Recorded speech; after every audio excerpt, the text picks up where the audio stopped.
Welcome to Margin Business Digital Entrepreneur Podcast. In today's episode, we got Lisa Kinski. Lisa is the marketing assistant at Noviland, and she's the producer and co-host of Link Up Leaders. Welcome, Lisa. One more thing. If you enjoy our content, subscribe to our channel and give us a thumbs up. Thank you and enjoy. Welcome to Margin Business Digital Entrepreneur Podcast. I'm really happy to have you here today, Lisa. Great that you could make it. So tell us a little bit about yourself, where you're at the moment, and as well where you have been brought up, and what was it like to be in the early days of Lisa. Thank you again for having me, Omar. This is great.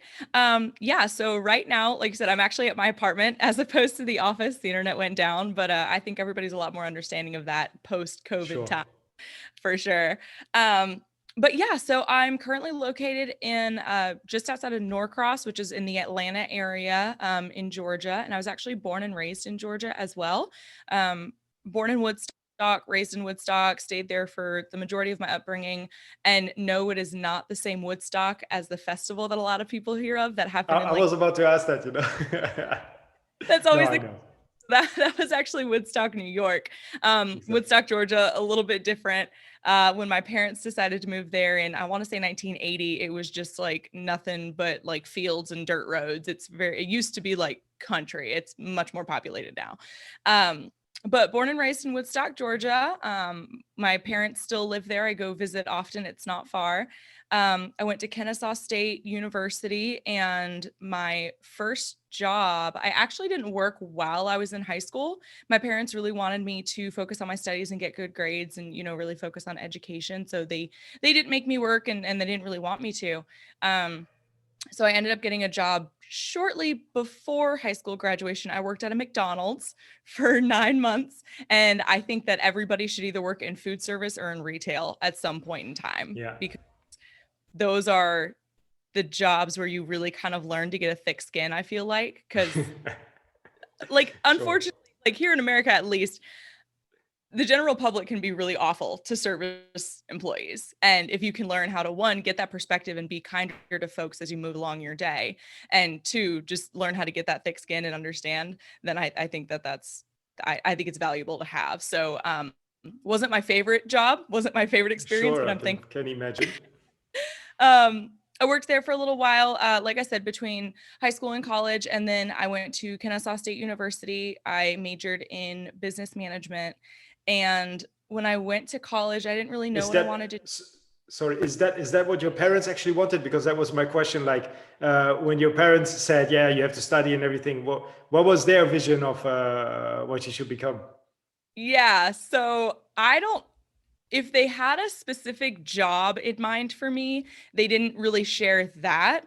But when my mom was pregnant with me, she was saying like, this baby's going to go to MIT.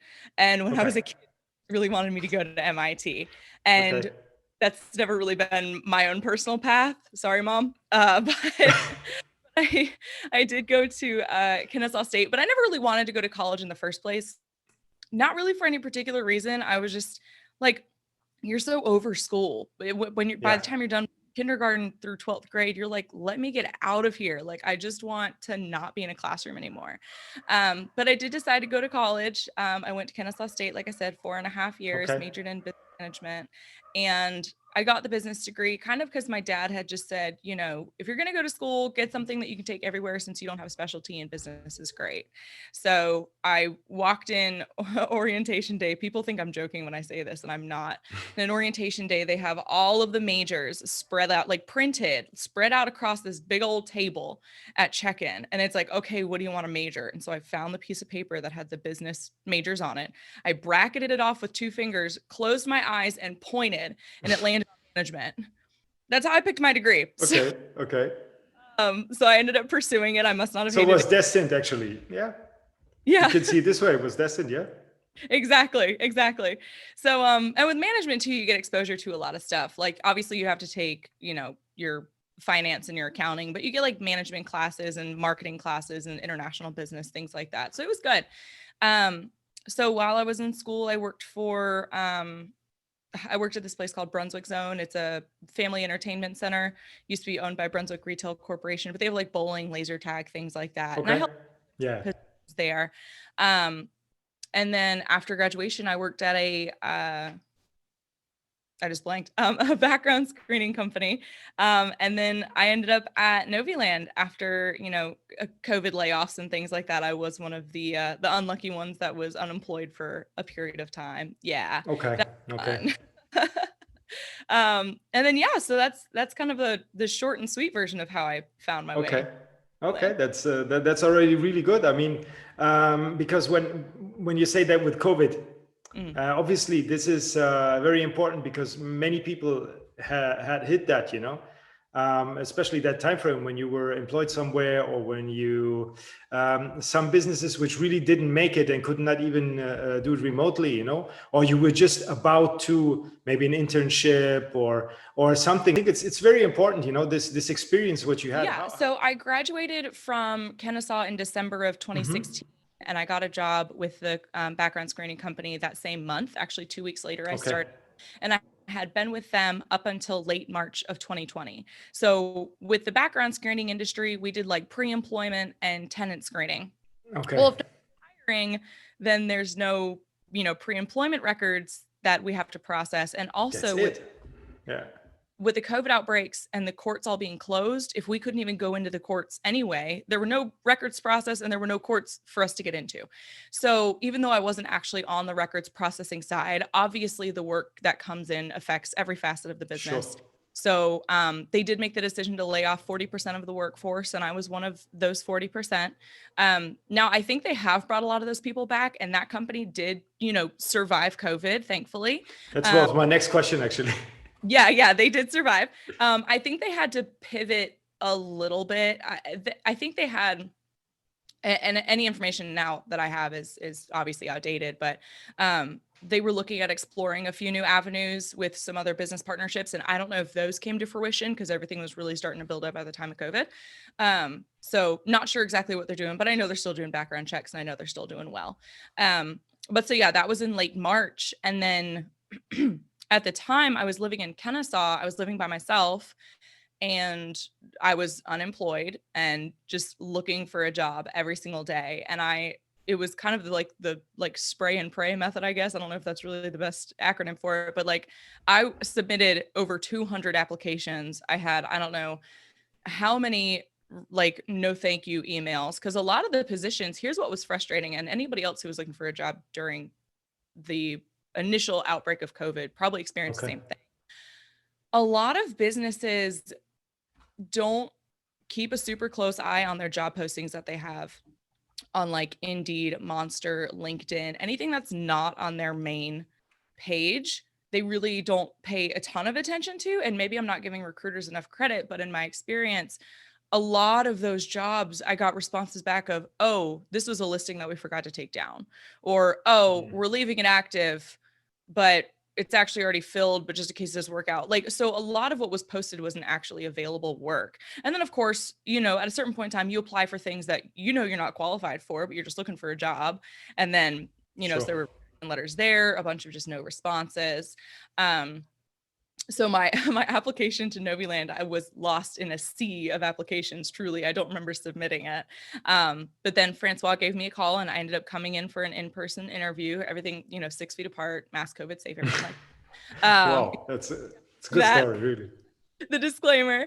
But yeah, it was a bit of a commute for me, but at that point in time, I didn't care because this was coming up on the end of the additional unemployment benefits. So I know that you're in Germany. I don't know how much insight you have as to what all was going on with those of us who are unemployed, but unemployment, you always get, and not always, on unemployment in the US, you get a certain amount of money if your income was under a certain threshold or something like that, but you have to prove that you're looking for work.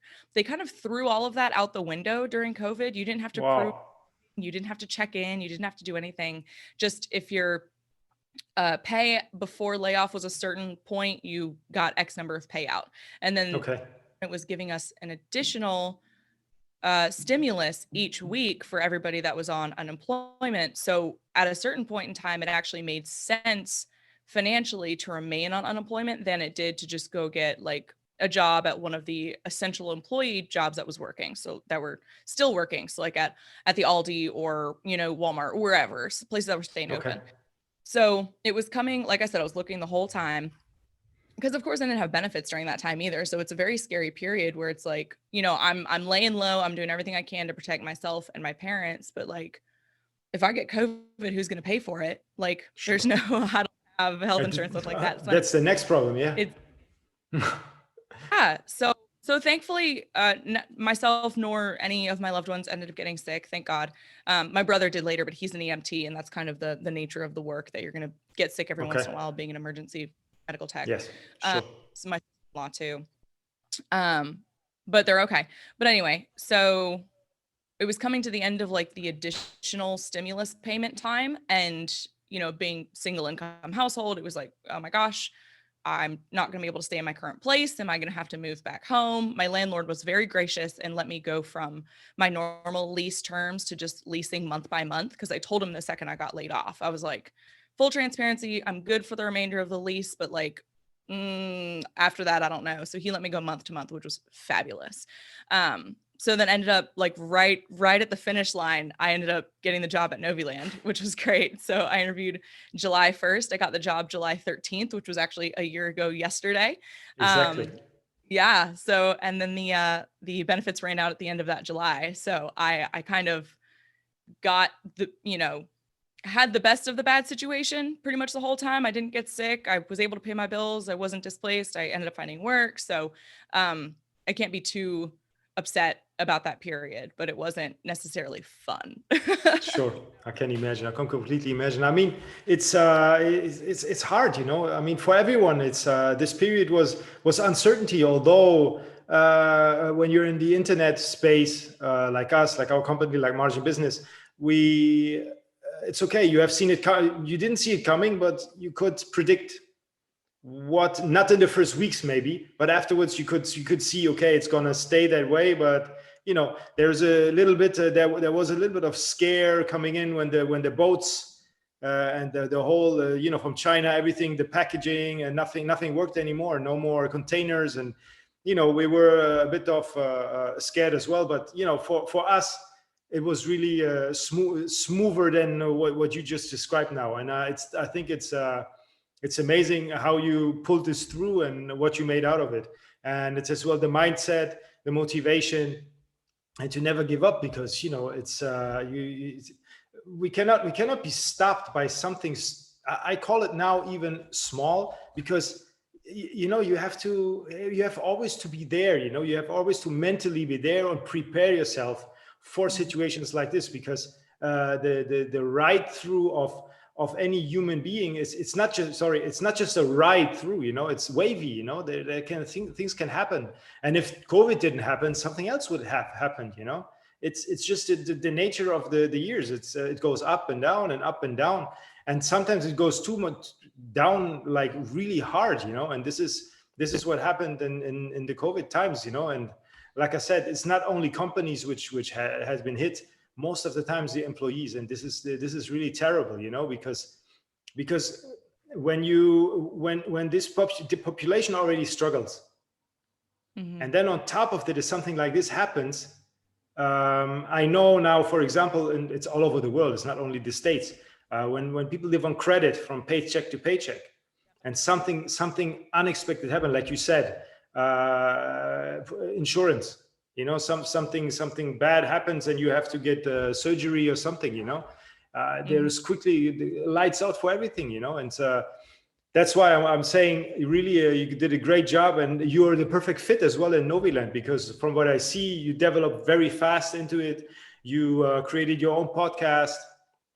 The position you're holding is amazing. You work with a lot of people. You have Francois, who is as well super supportive. You together is really it's a really good team, and I seen all of this, and I checked as well what you guys do, and it's I think it's amazing, and it's really good, Yeah, it's very cool. And this is gonna drive me crazy if I don't address it. I think I misspoke earlier. You're located in Spain, but you're German, correct? I think I said exactly. But it's only for the moment. No problem. It's only for the moment. Yeah. Um, but yeah, I mean, like I said, I got super lucky with finding Noviland. I don't know if it was divine intervention or just dumb luck or whatever. But like you said, Francois is incredibly supportive. The whole team is just, they're such a tight-knit, awesome group. And I think that it helps that it's still, it's still a startup, and a lot of the folks who were there at the very beginning are still there. I mean, Francois was like their second or third hire or something like that. And he took me on. I came into this interview and I was like, yep, let's talk about it. Let's, talk about pay. I don't love the drive, but I'll do it. Like, I can move, which I ended up doing. And he hired me on to do this job, and I had very little marketing experience, to tell the truth. Like, I was in event sales and event planning for years before this. I did regular sales. I had only done 6 months of marketing before I got laid off and hired on to here. Okay. So, but during COVID, what I was doing was I was also, so while I was in college, I was doing event sales for that family entertainment center, when I had actually also got laid off because they got bought out. So I I was told, your job is safe, you're okay. They're just worried about directors, not, center specific sales executives or sales assistants. I was told that on a Monday, and then on Tuesday I was told to have my desk cleaned out by Friday. Okay. So I went to my boss and was like, I need a job. He was like, great. Do you want to be a server? I was like, I don't care. So I served. But then throughout the years, I continued to kind of do events. And so while I was actually while I was unemployed during the lockdown, I was pursuing my wedding and event planner certification. And then I got certified to do that, wrapped that up, and then started a digital marketing professional certification as well. Because Okay. my friends like to tell me that I take on too many projects, and like I can't sit still and I can't not be doing something. But it's true. It's good. It's Yeah, good. It's perfect. but that was awesome information to learn. And I think I'd explained that to Francois, that I was taking this course. I was really gonna try hard and pick things up, and doing as much pre-training as I could. And the podcast is really Francois's brainchild. He was like, we want to have this show. I just haven't had time to make it happen. And Okay. he just lets me have free reign of everything. So But it's amazing, it's great. What you just explained as well about the because you said you studied 4 years of business, yeah. yeah. Okay, so for me, actually, when I see this on a CV, or I speak to the person as well, and the resume and everything is good, I say, wow, it's even though the person might not have the experience in marketing, 4 years of business study, I don't say that it beats experience, but I say that you definitely have the structure, how to tackle a problem, or how to approach, for example, as well, marketing. Although you think you don't have marketing experience, you did 4 years of business, and I'm sure there is at least, I don't know how many months of marketing inside. Yeah. So this is in you, and if you sit at a project, suddenly, I'm sure you felt this already, that you say like, oh, I don't know, and suddenly and because you learned it, and this is the difference when you really. That's why I like as well to speak with students who just graduated, to see where they at, and what they could bring into the company, for example. This is super important. Then experience, because the experience is the one who did it his way, and then he's trying to apply it to the current situation. But when you have graduates, they think different, they think fresh, they think clear. It's and sometimes it's like a book, but still it's something new, and this is what I really like. And I think this is what Francois has as well seen, for example, with the marketing experience, that it don't stop just because you don't have the necessary marketing experience. And Yeah. it's just amazing, and now the podcast, everything, for Noviland, what I see is like, it's little by little. It's the company is huge anyway, because the infrastructure of the company itself and the project of itself is huge. But now the presentation outside is really adapted to the audience. Mm-hmm. Yeah, that's what we're trying to do. So when Noviland had first started, it was actually started under another name. I believe it was Eureka, which people always thought, I heard about this. Yes. yeah. So when Francois was hired on as an intern, he was doing a bunch of cold calls, and folks thought he was calling from Eureka, which is a brand of vacuum cleaners. So they thought he Okay. and they very quickly determined, like, nope, we have to change the name. So that's when it became Noviland about 4 years ago. But originally, I think their vision was to kind of work with, more so like US manufacturers and helping them source kind of their parts and pieces, and then construction companies and things like that. But they started doing these RFQs through the Amazon community, because around the same time, of course, Amazon FBA was really starting to blow up.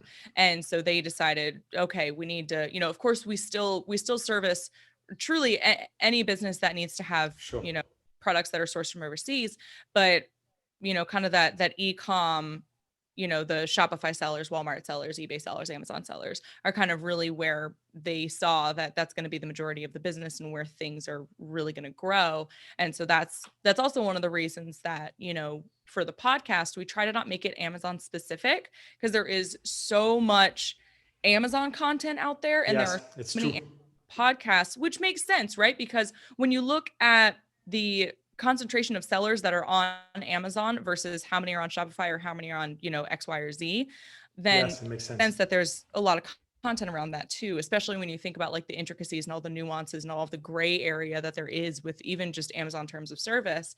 You are going to want to have as many perspectives and as much information as possible. But in my opinion, of course, Francois is like really focused on the supply chain part of things. He's an industrial engineer by, education, and really passionate about supply chain just by nature. But for the e-commerce perspective, like there's so few shows talking about Shopify, so few shows talking about Walmart, which we know is going to get huge. So yes, definitely. Our whole goal with the show is just to really become a source of education and somewhere that folks can go to learn about all of the different steps of the supply chain. And this is why we keep the show non-promotional. Like I have our little Noviland logo up in the top, and it's on our banner at the bottom. But otherwise, we try to keep it disassociated, because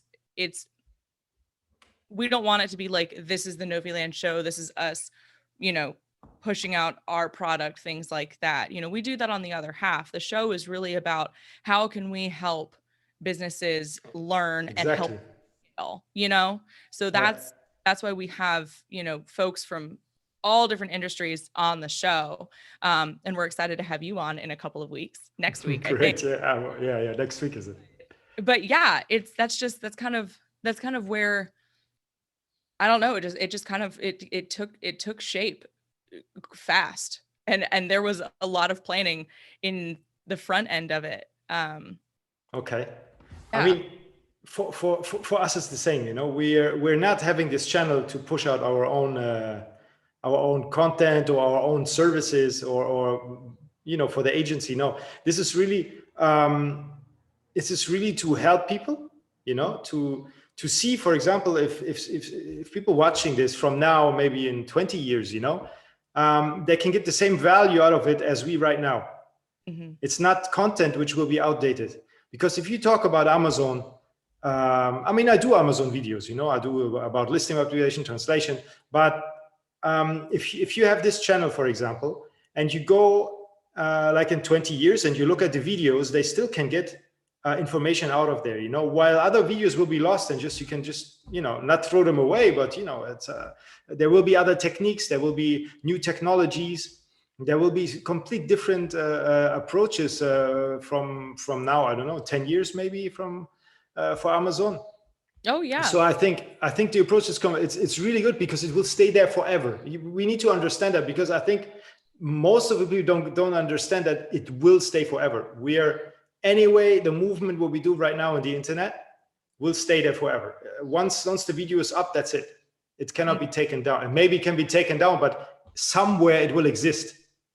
Oh yeah. So yeah, this is how I see it, and people will watch this maybe in 500 years even, Well, that's funny. Like, even if you take things down, I don't know the exact name of it, but there's this website just called like the Wayback Machine, and it's where you like type in a URL of a business. They did this at my last employer to see like, the iterations of the site, because they didn't have it. And it was like, you go to the Wayback Machine, type in the URL you're looking for. The Wayback Machine? Wayback Machine. I think and I don't know the name of the show. Oh no, I think it's named after something from an old cartoon. And maybe it's not even that old. I Okay. think there's like Okay. a professor. I'm not sure, um, but you would type in like the URL you're looking for and like the date range, and it'll populate the information that was on that page at that time. So, yeah, I mean, anything on the internet can always be found, right? So, and you're Sure. right, it's not going to. 100%. So, but Yeah. that's, I do appreciate like your show and other shows that just like interview folks to learn about their story, where you can like kind of gain, knowledge and experiences and, lessons, because you're right. It is stuff like that's always going to be applicable. You're absolutely right. Okay. And just a question for you as well. At the moment, what is your exact, what exactly you're doing at Noviland, for example? How would the day-to-day operation for you look like? So I spend a lot of time producing the podcast, and then Okay. a lot of my other time is spent on a big project we can't talk about yet. Okay. I hate giving that answer. No, that's okay, Yeah, but we're launching something really, really exciting. It's going to be a new vertical of the business that we can talk about in probably a month and a half to 2 months. Great. I'm waiting for it. Oh yeah, we'll be sure to be telling everybody about it. You believe me. But a lot of my time is spent kind of producing the podcast and then also that big project. Gosh, I can't. I wish I could talk about it. Don't worry. Yeah, mostly podcast Okay. right now. Okay, that sounds good. So where do you see yourself? I mean, what do you think within the next years? Where do you want to be? Within Noviland, or do you? I guess within Noviland, because it's the company itself. I would recommend to stay there, because the company will be growing at a very, very fast pace. Yeah. And what do you think? What you're gonna do? What would you love to do? What is your goal actually? Yeah. So, and it's so funny. I've always been like a really motivated, really detail oriented, really like driven person, but I've never really had like an end goal. Like, Okay. I don't know. When I was a kid, I wanted to be president, and then I was like, never mind. So like, as far as end goal is concerned, I never really have one, because I think I've kind of figured out that, life changes, stuff gets in the Yes. way. And, I'd rather, I guess, not be disappointed if I don't necessarily reach that goal. So I kind of just like to work really hard at what I've got going at now, and maybe set like little baby step goals. Little And then steps. Yes. it Understand. happens. Yeah. So, I definitely want to stay at Noviland, so long as it continues to be a good fit for me and for them. Right now I am the marketing assistant, and the goal, I guess, I think it's funny that I said I don't really set them, but the idea is that there will be a marketing team working within the organization, and that I would actually be able to lead that team. So kind of really build, to build it from the ground up, and then start bringing on people. We've got one VA helping us right now. I think we're going to look at hiring a couple more, and then eventually we're going to have to, I think, get some more folks in-house to be able to tackle certain things, because with this new vertical that we're creating, we're just going to need a lot more hands on deck in the office and working for us full time. So definitely continue to work with Noviland. At some point, let's say like in the next 5 years, I'd want to become a homeowner. I had hoped to do that already, but that's, I don't know, the market right now, everything is so expensive. We'll see how it works out, but yeah, definitely to stay within Noviland and continue to grow with the company. Cause like you said, they're growing super, super fast. Yes. I would love to be able to go visit the team that's in China. I love traveling. I don't know when that's really going to be a possibility again, hopefully soon. But yeah, staying with the Noviland, and then, maybe even launching a second podcast. Cause of course we want to talk about, supply chain and e-commerce and all of that great stuff. But I kind of really just like learning, cause we have really casual conversations, right, on Link Up Leaders, but we do try to, extract that value and kind of give something that sellers can take away from the conversation and apply within their business directly, as far as like the operations are concerned. But I really just like learning about folks and talking to them and kind of digging in deeper, sort of like a Yoni Mazur type show. just really Uni is good. Uni is really good. about people. So maybe like launching a second show, which obviously I would need help with. So that would be nice. Yeah, that sounds really good. I mean, it's really it's motivating as well to see you that you really like to do something. You know, you're there all the time. You're a very positive person. You know, and yeah, it's really nice to see that, because you know, if you motivate others with this and on top of it, the podcast, you just don't keep the positivity to you. You give it to others while you do the podcast, for example, you know. And this is I think very, very important as well, very important what you're doing right now. And then we come as well to the next question: what actually does motivate you every day? Oh gosh. I guess a few things. One, my parents, I really, you know, and no kid wants to let their Sure. parents down naturally, but my parents have just done so much for me. And I feel like every kid says that, but like they taught me so much. My parents are both entrepreneurs, and I learned a lot about like, you know, how to manage my money and how to hustle and, you know, just really, I don't know, you've got to put the work in to get the good out. So of course, you know, I want to make them proud, but I also really want to create a life for myself. And I don't know if this is getting like too deep, but like I really want to create a life for myself That's and okay. start great habits and, you know, practices and like good just set a really solid foundation for myself as my own person, so that Understand. when it comes time for me to expand my family by having one of my own, I want to be able to pass that on to my kids and be able to say like, this is how you work at a job that you love and you don't burn out, and this is how you know when to leave and when to stay, and this is how we incorporate healthy eating and an exercise routine with working 40 hours. Like I just want to be able to kind of share that with whatever family I end up having if I do have one, but also, you know, just also helping out like my friends and stuff. My friends are so important to me. Like they're I grew up in an only child household, and I put air Okay. who have a half brother, but he's 21 years older than me and lives out of the state. So my friends are my family. Like my girlfriends Okay. are sisters. And so to continue to like better myself so that I can either be there to help them or be some sort of inspiration to them, possibly, because they inspire me every day. So just to like help inspire other people too, and also empower and uplift women. I probably should have started with that, but I'm a little bit of a just a little bit of a feminist. I think that there's a lot that happens in corporate America to put women down, and I don't like that. So I try to speak out Yes. against that whenever. So Okay, that's definitely good. That's a lot of motivation points, and I really like that, because you know it gives you the drive and what you really want. Because if you don't have these points, then you know it's hard to continue every day. Because you mentioned as well that your parents are both entrepreneurs. May I ask what are they, or what have they done before? yeah, sure thing. So my dad has done pretty much every blue collar job that you can think of. So like construction, plumbing, auto mechanic. But and my mom originally went to school to be a dental hygienist and then decided not to for one reason or another. Okay. But my parents got together, they moved to Georgia, and then my dad started a heating and air company. So he did Okay. that for many years. I mean, and I don't have the exact dates, but they started that business before I was born.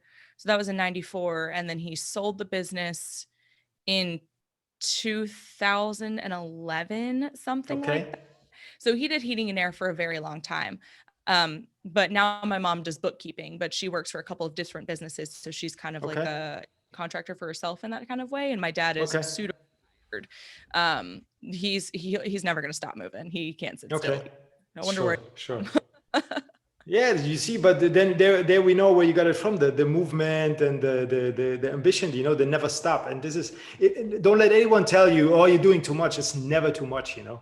It's never too much. I always say, if you don't dream at night what you're doing, you know, about what you're doing, and during the day you walk around and your head is constantly filled with what you're doing, you know, it's not enough what you do. You know, you really need to, I always say, you need to live and sleep what you do. You know, it's Mhm. it's like that. Like need to eat. It needs to be. I mean, it needs to be everywhere, because sometimes I can understand the mentality sometimes when people say, when they have their business and then they close their office and then Mhm. they go home, and then it's like they don't want to hear anything anymore, and only the next morning they go back to the office. I Mhm. think, I don't know. It don't resonate with me. For me, it's like really, it's 24 hours. It's always there. It's when you wake up at night, when you go to sleep, it's always there. It's not in a stress point. It's Right. more that it's really your life. You know what I mean? I think I do think that that's good to have and that's important, especially when the company is your own and it's something that you're passionate about. I do think that when you're working for, if you're just a 9 to 5 employee, maybe at like a call center or something, and Yes, then it's different. Yeah, think about it afterwards, that's maybe not necessarily healthy. I think work-life balance is kind of this thing that we've been taught to. I don't know where I sit on the topic, but I think at a certain point in time, if you're not passionate about the job, but you're constantly stressed sure. out You need to thinking change. about Yeah, it, you're waking up with thinking you hear the call center headset ringing in your ear in the night. It's like, maybe that's not a yes, great, I know. but Yeah, so sure. you're doing is fulfilling and you enjoy it and you're passionate about it, then yeah, I do think that it should kind of be a part of everything that you're doing. I mean, it's going to be the motivator for a lot of the decisions that you make, even in your personal life, right? So Sure, sure. Everything goes in together, and I'm yeah. sure out of what you, for example, doing, you might even find ideas which after work hours will bring you something where you can go into and maybe make it a business. You know what I mean? It never stops. What you're saying, for example, the people working at a concert are not happy or stressed. The time they go home, they could try to do something and build a business, for example. That's what I always most of the time bring up, because myself, I did the same. When you're not, it's not that I was not happy about the job, but I was not happy about the situation, because I would have been traveling a lot and everything, so I really at some point I was tired, that it was not possible anymore. So I just tried to switch, to something, and then, you know, out of this came the next, and it went on and on and on. Yeah. So Yeah. yeah, this is yeah. I just sometimes bring it in, because I think it's interesting how people react on this, and how they respond as well to. Because sometimes you have people who even react aggressively, because they really want 5 o'clock and it's over. That's it. I don't want anymore. So they go home. Even business owners, it's very different. When you're a business owner, that doesn't make sense to me. I mean, I've worked jobs like I worked at McDonald's, for goodness sake. Like I've bartended. Like when my shift is over and I would like to go home and do my own thing. But like when it's your own business, like to me that's different. And like you were saying, maybe like outside of work hours, you get an idea for something for your business. I don't I do this sometimes. Francois does it a lot, but we will just like randomly send each other either like marketing tips that we found on Instagram, or if he listens to a Exactly. podcast and he hears like of a book or a new service or a new tool, like always sending each other stuff back and forth on like weekends, nights. He'll listen to podcasts and like talk to text me a message when he's driving from Pittsburgh to Atlanta. And I know he's driving and I'm like, stop texting. And like he's doing the talk to text, he's being safe, but I'm like, just you can wait. Like, Yeah, sure. yeah, I mean, yeah, I agree. You can get inspiration from all sorts of places. And I do agree that you kind of alluded to this earlier, that some folks just decide to, go home, even if it's a job that they hate, they choose to like not work on something to either better themselves by, taking a course or going to school or, starting a business. And I realize that everybody is in a different situation, but Sure. I do firmly believe that everybody has it within their own power to better themselves. I firmly believe that. And there are steps that That's you can, good. as small as they may be, if you are looking to take steps towards financial freedom, but you're buying Starbucks every single morning, it seems like it may be a small thing, but that's a sometimes $6 cup of coffee that's going to be gone in 10 That's a minutes. lot. That's a They can be lot. really expensive. If you're not just getting like their drip coffee, if you get some frou-frou nonsense, as I call it, like it's expensive. And if you're, from the female perspective and, if you're getting your nails done all the time, but you don't have the money to pay your bill, like, all right, babe, we need to reevaluate some things here. But like, I firmly believe that everybody has it within them to better themselves in one way or another. And you just have to want it, and you have to really want it, and you have to want it for yourself and for your own reasons. You can't want it for other people's reasons, because that's not going to work. That's really good. That's really good. And I have another question again. For example, if you could send a message out there for everyone, because, you mentioned that you had been hit by COVID, obviously. And a motivational message for everyone who's in the situation, or for entrepreneurs who are in the situation. Some didn't switch fast enough. Some still struggling. Some want to create their own business right now. What would be your general message for them? I think, and it almost sounds cliche and maybe a little, overplayed, but like, you have to keep going. You never know when that, if you're looking for a job, you never know if application 195 or application 200 is going to be what you need to get to where you're going to go. Or if you're looking to start a business, like I think it's in sales, every 10 no's, you're going to get a yes. Statistically speaking, you have to go through those 10 no's and through that rejection. So you just have to be resilient, and really, again, you have to believe in what you're doing, and just every single day work towards it. Just every single day you've got to work at it, even if it's something small, but you've got to keep going, because nobody else is going to do the work. You have to do it. I think another thing that I would add to that, I was thinking about this the other day, is, you've got to keep at it every day, and you've got to work for it and put your head down and grind, but also be sure to network and to be authentic and to share your story. Yes. You also don't know who out there is going to be, potentially become somebody really important to you or really beneficial to you. Cause I remember being in college, I worked my whole way through school, and I was going to class, going to the bar and working a double, going home and sleeping for a few hours, and then just again and again and again and again. Sometimes I wasn't even going home because I thought the drive was too long. I would crash on a friend's couch who was closer to campus, or sleep in my truck. I've slept in my truck so many times. But the whole time my dad was like, you're in college. Why don't you join groups? Why don't you network with people? You've got to network with these folks, baby. You don't know who's going to, help you. And I'm like, Daddy, I don't want to necessarily be here. I'm working. I'm doing the work, the school work. Let me just go home. And I made, while in college, one of my very best girlfriends, Brittany, and she ended up being the woman who got me my first job out of college. And I never would have anticipated that when I met her, like freshman, sophomore year. So you've got to network with people and share your story and put it out there while you're grinding. And if you have like a product to sell, TikTok is great for that right now. And maybe not even TikTok, LinkedIn. I just found a guy on LinkedIn. His name escapes me right now. It's called Bunny James. It's and I think his name is Lonnie. I think his name is Lonnie James, and company's called Bunny James. And he has one of those subscription boxes, and he recorded himself like every week. Did you see this? He recorded himself like. No, I didn't see it, but I know the subscription boxes, Yes. Okay. Yeah. So he recorded himself every week for like 2 years, and somebody within my network had shared the video of the year 2, and it said, "Don't watch this if you haven't seen part 1. Here's part 1." So I watched part 1 and I watched part 2. I was like, this is cool. And every week he was like, this is what I'm doing to grow my business. This is what sucks right now. Okay. And this is what's going good. And so just share your story, network with people, but keep at it every single day. I think that would be it, all encompassing. Yeah, you're completely right, because I spoke with Chelsea a few weeks ago, Chelsea from So Stocked.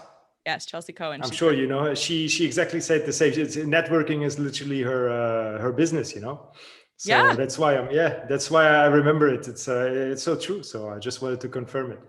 Yeah. Well, it's everybody's business, right? Yes, for sure.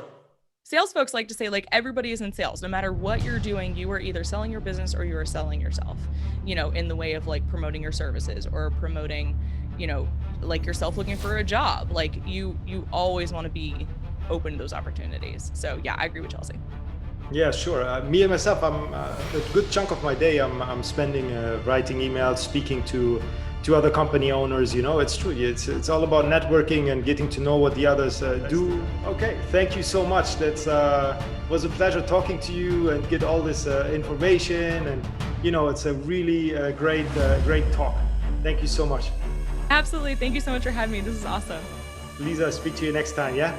Okay. Bye-bye. Bye.